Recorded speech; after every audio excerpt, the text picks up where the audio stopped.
దేవునికి స్తోత్రము. అనుదిన వాక్య ధ్యానమునకై ఈరోజు 2024 సంవత్సరము నవంబర్ నెల 20వ తారీఖు. ఈరోజు ధ్యాన వాక్యము పేతురు రాసిన మొదటి పత్రిక 5వ అధ్యాయము 6వ వచనాన్ని మనము ధ్యానించుకుందాము. ప్రియ దేవుని బిడ్డలారా, నేటి ధ్యాన వాక్యాన్ని మనము పరిశుద్ధ గ్రంథము నుండి చదువుకుందాము. పేతురు రాసిన మొదటి పత్రిక 5వ అధ్యాయము 6వ వచనము. దేవుడు తగిన సమయమందు మిమ్మును హెచ్చించున్నట్లు ఆయన బలిష్టమైన చేతి క్రింద దీన మనస్కులయుండుడి. ప్రియ దేవుని బిడ్డలారా, నేటి ధ్యాన వాక్యము దేవుని యందు దీన మనసు కలిగి ఉండుటను గురించి మనము ధ్యానించుకుంటున్నాము. దీన మనసుకు సాదృశ్యము యేసుక్రీస్తు ప్రభువు వారే. ఇంకా చెప్పాలంటే యేసయ్య తన శిష్యుల పాదాలను కడిగాడు. ఇది గొప్ప వినయాన్ని సూచిస్తుంది. సృష్టికర్త అయినటువంటి దేవుడు యేసయ్య ఆయన శిష్యుల పాదాలు కడిగాడు. ఎంత వినయము!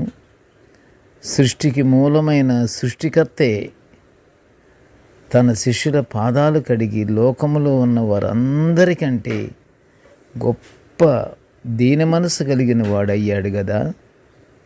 యేసయ్య ఎల్లప్పుడూ తన్ను తాను తగ్గించుకుంటూ శిష్యులతో కూడి యెహోవా తండ్రి పరిచర్య చేస్తుండేవాడు.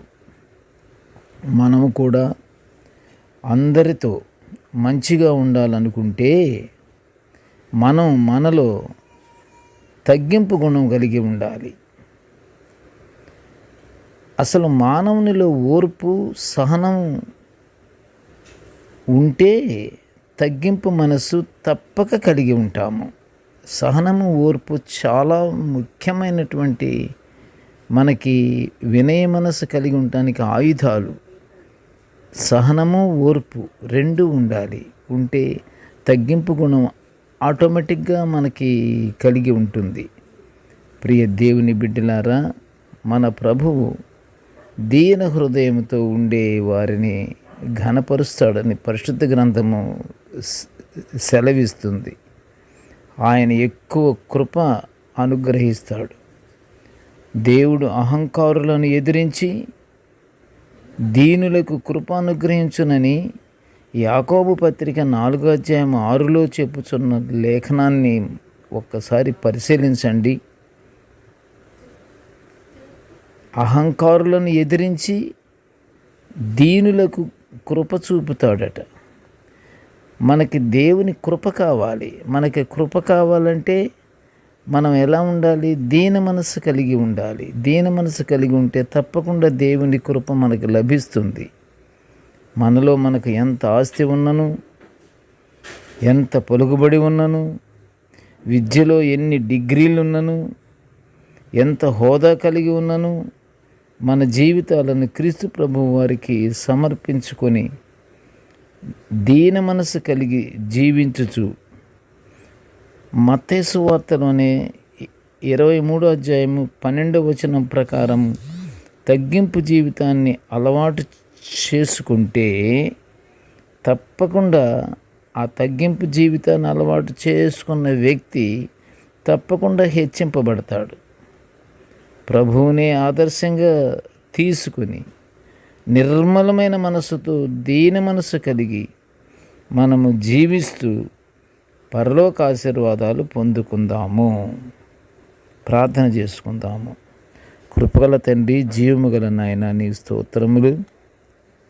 ప్రభువా, నీ దివ్యమైనటువంటి వాక్యాలను నిత్యము తండ్రి మేము ఇలా ధ్యానించుకునే గొప్ప భాగ్యాన్ని మాకు అనుగ్రహించినందుకు నీకు స్తోత్రములు తండ్రి.